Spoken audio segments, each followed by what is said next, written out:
Hey there. Want to get a little smarter today? Always up for that. Well, then buckle up because we're diving deep into smart thinking. Oh, by Matthew Allen. Yep, that's the one. And it's all about taking your thinking to the next level, Not just like random facts. No. It's more about how to use the information you have, really make it work for you. Like, Becoming a better thinker, period. exactly. The book starts off talking about these things called claims. Claims. Yeah, basically they're like the building blocks of any argument, just statements about the world. Okay, I think I get that. But here's the thing. What's that? You can't just throw a bunch of claims together and expect them to magically make sense. Right, they have to be connected somehow. You got it. That's where relevance comes in. Mm-hmm. And that's where things get interesting. Because... Hold on, what does relevance actually mean here? Good question. It's basically about making sure the claims in your argument actually support each other. So if I said you'll be late for work because you're wearing mismatched socks, that's not really relevant, is it? See? You're getting it. Ha! A strong argument has to have a clear connection between the reasons and the conclusion. That missing link. The why. Yeah, the why. It can be tricky sometimes because these connections aren't always spelled out for you. What do you mean? Well, sometimes they're implied. The book calls these implied premises, like hidden strings holding an argument together. Oh, that's a good way to put it. And if we're not careful, those hidden strings can trip us up. We might end up accepting a bad conclusion without even realizing it. So it's like a magic trick. Kind of. Yeah. If you don't see the hidden strings, you fall for the illusion. I'm starting to see why this smart thinking thing is so important. Now, this book goes even deeper than just looking at claims. It talks about different types of reasoning, almost like... Tools for your brain. Yes, exactly. Different ways to analyze information and build your arguments. Okay, now I'm really intrigued. What kind of tools are we talking about? Well, smart thinking explores things like cause and effect reasoning, generalizations, analogies. Wow, so it's like a whole toolkit. Right. And knowing when to use each tool is super important. That makes sense. But here's another thing smart thinking points out. Uh-oh.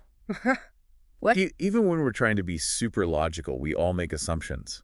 Assumptions? Yeah, like things we believe to be true without really questioning them.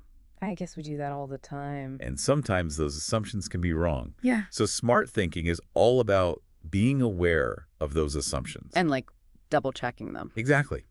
We need to be willing to question our own beliefs and look for solid evidence to back them up. I see. And that leads us to the idea of well-founded claims. Basically, you can't just throw out any old statement and expect people to believe it. You need proof. You need evidence, yeah. Huh? Think of it like building a house. Okay. You need a strong foundation, right? Absolutely. Solid facts, reliable sources. Otherwise, the whole thing could collapse. So doing good research is important. Absolutely.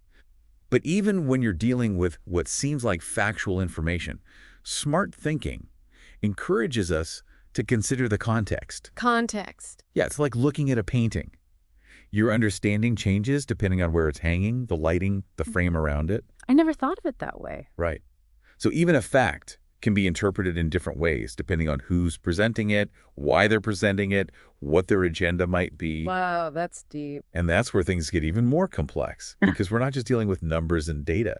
We're dealing with human interpretations and motivations. And that's a whole other layer of complexity. Exactly. So smart thinking encourages us to develop a healthy skepticism. Not to be cynical, but to be... Discerning. Yes. Discerning. It's about understanding all the forces that shape our knowledge and being active participants in constructing our own understanding of the world. That's a lot to think about. It is. But smart thinking provides a really helpful framework for navigating all this information overload we're constantly bombarded with.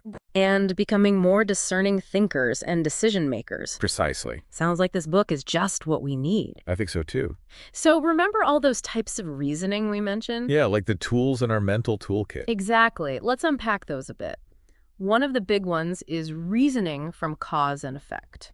Which seems pretty basic at first glance. One thing leads to another.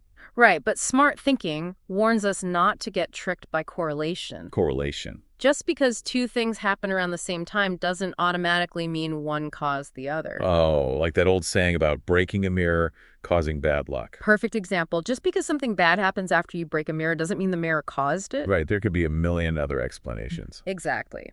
So smart thinking is all about digging deeper, questioning those assumptions and looking for real evidence before jumping to conclusions about cause and effect. Like a good detective. Exactly. Now, another type of reasoning the book talks about is generalizations. Ah, yes. Making broad statements based on, what, just a few examples. Right. And while generalizations can be useful, they can also be super misleading if they're based on, not enough information or biased samples. Like that friend who tries something once and decides it's the worst thing ever. Huh. Exactly. So smart thinking is reminding us to be careful with generalizations. Make sure you've got enough data points and that they represent the whole picture. Solid advice. What else is in our reasoning toolkit?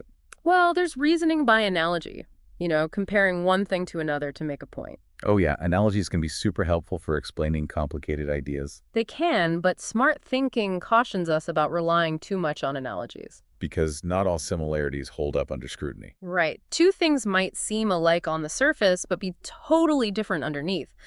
So the book stresses choosing analogies carefully, making sure the comparison really fits and the similarities are relevant. So analogies as tools, not proof. Exactly. And there are a couple of other reasoning methods smart thinking touches on, like reasoning from specific cases. Like looking at a bunch of examples to reach a conclusion. Yeah, and reasoning from terms, analyzing the meanings of words and how they relate to each other. Wow, it's like smart thinking is arming us with this whole arsenal of thinking skills. It is.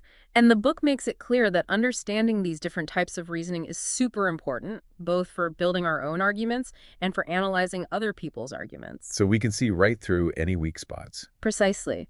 It's about becoming more aware of how we think and how others try to persuade us. Which is essential in this world of information overload. Absolutely. It helps us have better conversations, make smarter choices, and just navigate the world more effectively. Now, once you've got all these reasoning tools, smart thinking also gives you a framework for putting them to use, especially when you're writing or giving a presentation. Oh, you mean like having a plan before you just start talking? Yeah, exactly. The book calls it the analytical structure format. It helps you map out your claims and how they all connect. So it's like creating a blueprint before you build a house. I like that. It helps make sure your arguments are clear, well-supported, and logically sound. And the book suggests we can use this analytical structure not just for our own thinking, but also when we're trying to understand other people's arguments. Right, like if you break down an argument into its separate parts, you can really see how it works. Or doesn't work, as the case may be. Spot the flaws. Yep. And another thing smart thinking emphasizes is that we never present arguments in a vacuum. Meaning? There's always an audience, a context. It's not just about what you say, but how you say it and who you're saying it to. So you need to be aware of who you're talking to, what they already believe, all of that. Exactly. Tailoring your arguments to the context can make you a much more effective communicator. That makes sense. It reminds me of something else the book talks about, how knowledge itself isn't always objective or absolute. Oh, that's a big one. Like our understanding of the world can be influenced by social and cultural factors, even when we think we're being totally logical. It's true. Smart thinking encourages us to be more aware of those influences and realize there are multiple perspectives on any issue. So be open to different viewpoints. Absolutely. And challenge our own assumptions. Which leads us to another interesting point from the book. Connotations. Ah, yes. The emotional baggage that words carry around. Exactly. Smart thinking reminds us that words are powerful. They can evoke all sorts of feelings and associations beyond their literal meanings. So it's not just about using proper grammar, it's about choosing the right words to connect with your audience. Right. And smart thinking also talks about being careful with the scope and certainty of your claims. Scope, certainty. Scope refers to how broad or narrow your statement is, like saying all cats are aloof versus some cats are afraid of water. Ah, I see. And certainty is about how confident you are in your statement. Right. Are you making an absolute claim or acknowledging that there might be exceptions? So be precise with your language. Avoid sweeping generalizations and admit when you don't know everything. Exactly.